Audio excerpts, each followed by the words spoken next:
everybody, what is going on? I am Maximus Rex, and this is Big Baby Reviews. Today is Todd McFarlane Friday. Hope you've got a great weekend planned for yourselves, and we are looking at issue 337, November 1987 of The Incredible Hulk, when a very little-known artist called Tom McFarlane was working on it. So you wouldn't know that looking at the cover. Marvel is still sticking to kind of tried-and-true Marvel house-style artists for the covers, with these new artists that no one knows about, at least at this point, like Todd McFarlane in 1987. There's some similarities when we look through this issue to Tom McFarlane's art that I can kind of see with what he's also doing concurrently at some point here over at DC, right? So this is 1987, and he's doing Invasion in 1988, at least the first two issues. And I see some overlap there in the art, so not much to say about the cover. Like I said, tried and true Marvel artist guy, and what we're here to look at is the Todd McFarlane. Right away, the printing in these early Incredible Hulk issues, I haven't talked about before, but man, just what a shitty quality newsprint and color and stuff. It's just, yeah, the colors I've talked about before, how I find they're very dull, very mundane, especially on top of Tom McFarlane, who even at this point is pushing a slightly more kind of modern style, I guess, for 1987, 88 at least. The black border here, you know, I don't know that that was common at the time, so maybe that's a little sign of Tom McFarlane, even though he's doing pretty kind of fairly typical storytelling through the panels, just finding it a way to make it graphically different, which is what he would keep doing, would make his style distinctive and different, right? Gotta say, this is a pretty cool shot, even though not inked by him. Looks pretty McFarlane-esque in its composition, in its anatomy, right? The way he draws feet and stuff, the foreshortening on Cyclops. All of this, to me, is pretty darn cool. Let's start off this comic. Peter David, writer. Tom McFarlane, penciler. Jim Sanders, 3, inker. Rick Parker, letterer. Petra Scotese, colorist. I don't know if that's how you say it. This up-close shot, I think, is cool. McFarlane's probably laid down a lot of the detail in the pencils, and that's why this looks a little more typically McFarlane. Sanders kind of sticking to that. Still, kind of, I feel like changing it up and doing some more 80s style feathering, but we're getting closer to McFarlane. This, too, as far as the proportions and the composition of the face and that, as far as the details and stuff, I feel like Sanders is helping out a bit. The nose, a little more typical Marvel style than Tom McFarlane. Interesting sequence, lots of little panels, which, you know, McFarlane would shy away from more as he moved further through his career. But I do think the way of presenting it, this kind of contour silhouette panel with Cyclops and the insert panels here laid over. Another example of McFarlane, you know, trying to work some of his design elements that he likes into the storytelling. He did it a lot on Infinity Inc., right? And I feel like this is kind of Marvel asking him to tone it down a little bit, and for again, that Jim Shooter era storytelling. This looks pretty McFarlane, even though it's inked by someone else. McFarlane Tech, I've always said I really enjoy it. I feel like it developed later on to be less accurate, not less realistic, but less accurate maybe, and more kind of fantastic, just like Kirby Tech, right? He developed his own style of it. Here I feel like he's still grounding it a lot in reality, in as much as, you know, how could I put this, the rendering of it, the clean lines, the technical aspect of it, and even the designs here kind of based probably on toys and G.I. Joes and stuff like that, right?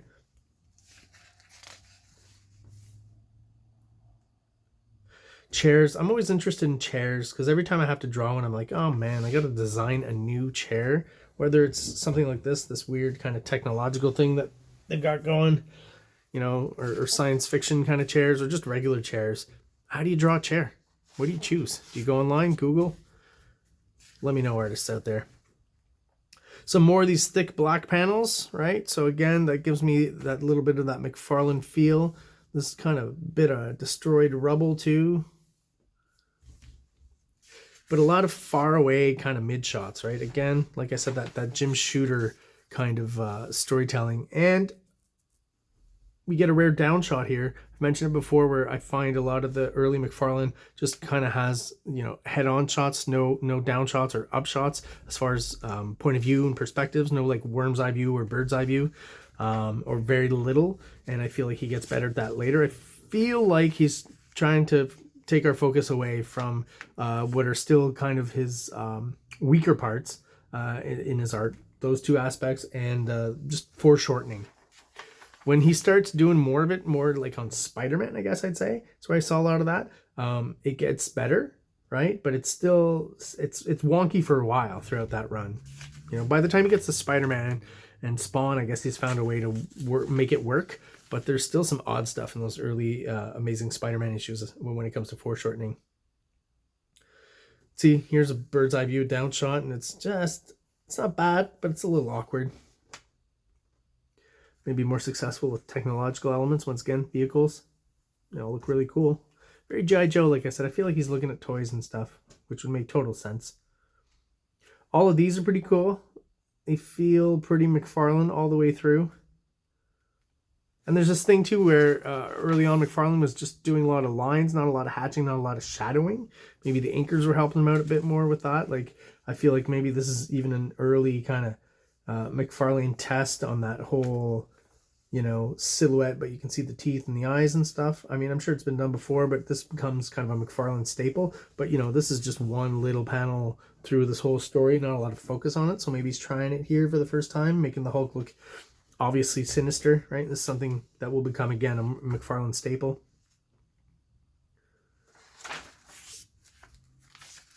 There's some shots of the Hulk, I feel like, I forget his name. There's an artist, I think it's right before this Purview or someone who's drawn the Hulk. I'm not quite sure. I could be wrong on that. He could be coming after Todd McFarlane. One of those shots where, you know, is he looking at some John Byrne Hulk? We've seen the swipes online where he does, so you can imagine maybe that's a John Byrne swipe there. I feel like the muscular anatomy is just slightly more coherent than usual McFarlane stuff, although it might be the inker. Again, another shot of the Hulk here where we start to get more of the noodly kind of tick lines and stuff that McFarlane does. Early on versions of it, but it's, you can see it kind of starting up there. And yeah, so again, talking about the backgrounds and the technology, it reminds me of Invasion. Those aspects of it there are what kind of, you know, clues me in there. I've got those reviews of Invasion, so you can look at those in the archive. And a few different inkers on McFarlane, that one too. So interesting to look at those as well. So the Hulk is captured, and I would say the rest of the issue is kind of mundane. This is fun. I wonder, this is before Weapon X, right? So where's this stuff coming from? Is there someone else that Barry Windsor Smith also looked at and Todd McFarlane looked at where they took some of this? Is it sci-fi movies from the, you know, early 80s or something? Is that a specific visual reference? It's interesting, you know.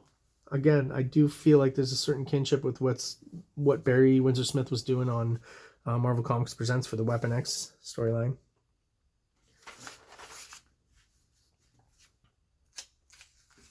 And not a lot goes on the rest of the issue. Again, little flourishes here and there where it looks like McFarlane more and more, I guess, through each issue. You can kind of see it coalescing and forming, and pretty soon we'll be at one of the issues of the Hulk where he does ink himself, and then obviously become a lot more apparent. Here he is with the silhouette again, testing that out. And this whole sequence, very cool, of the Hulk actually reverting back to Bruce Banner. I think the most McFarlane kind of part of this whole issue, because I don't know if you knew this, but the Gray Hulk turns into the Hulk at nighttime, and during the day he reverts back to Bruce Banner, right? This shot's kind of cool where he's zooming in. The sun's coming up and he's zooming in. Pretty cool. Nice, you know, subdued Marvel sequence for Todd McFarlane as opposed to stuff he would probably do later, but still working in some of those things and that visual sense that we're going to see later on in the stuff that we're, you know, really excited about. You know, for me personally, Spider-Man and early Spawn, right? That's kind of the sweet spot. The sweet spot is always what you discovered first, right? That's, for me, that's what it is. I can get that, you know, your favorite Todd McFarlane is, you know, early Amazing Spider-Man Todd McFarlane, because that's where you discovered him. Even though the Spider-Man stuff, you'd probably have to admit is better. At least I think it is. You don't have to admit anything you don't want to. Thought this vehicle was interesting. Again, more of a G.I. Joe or almost Cops. I don't know why I feel like it looks like a vehicle from the Cops toy line, but that probably wasn't out in 1987. So again, I guess it'd be G.I. Joe or He-Man or something.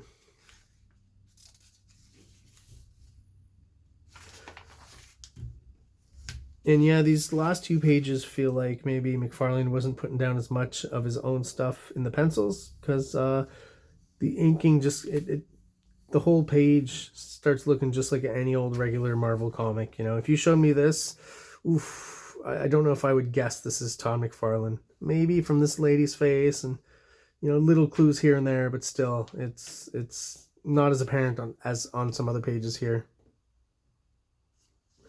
Even here, this shot, medium shot here of Doc Samson is just, there's nothing here that would reveal any kind of McFarlane. So I feel like maybe, you know, these last two pages were drawn pretty quickly and helped out by the inker. This big thick contour line that he's using here, that's not a McFarlane flourish, so definitely think the inker's doing that one. Definitely looks like McFarlane smoke though. As specific as this thing as that sounds like, it's you know, there's telltale signs of the way he draws and ink stuff. All right. Meatloaf. What's this? Humongous rock star of the universe and heroes helping heroes. Okay, I'm going to go through this. Special Olympians are the real heroes. I'm going to give them everything I've got. But who's going to help me? We'll help Meatloaf, but how? By returning this coupon today. Well, this is very weird. Meatloaf in 1987? And being called humongous rock star of the universe? Is this like authorized? Let me see. All Marvel titles, characters, names, and their likenesses are trademarks of the Marvel Entertainment Group, Incorporated. Sure. So the superheroes need 250,000 of their friends to help the 1987 International Summer Special Olympics Games. Please help if you can. Okay, that's very noble, very cool. Yes, I'm ready to become a superhero by sending $5 for a record or cassette of the official theme song and theme music of the 1987 International Summer Special Olympics Games. I understand that a portion of the proceeds from this record will benefit the 1987 International Summer Special Olympics Games. Okay, so there is an official theme song to the 1987 Olympic Games. I'm going to assume that Meatloaf sings it. So once I'm done this review, I will be going to check that out, because that is an odd and interesting kind of bit of comic book memorabilia, but also rock and roll music memorabilia. That is so odd. Yeah, I need to look that up. All right, well, there you go, guys. Maybe you can check it out too if you're interested. That is my review of The Incredible Hulk issue 337. Everyone out there who's subscribed and is still watching, thank you so much. I really do appreciate your support and the fact that you're still there checking out the videos. Thank you so much. If you're not subscribed but you're watching, please hit the subscribe button below. It only takes a second for you. It really helps the channel out, helps us grow, and helps get us out there to other people who are into comic books just like we are. So everyone out there, have yourselves an awesome weekend and an awesome day. Like, subscribe, like, subscribe.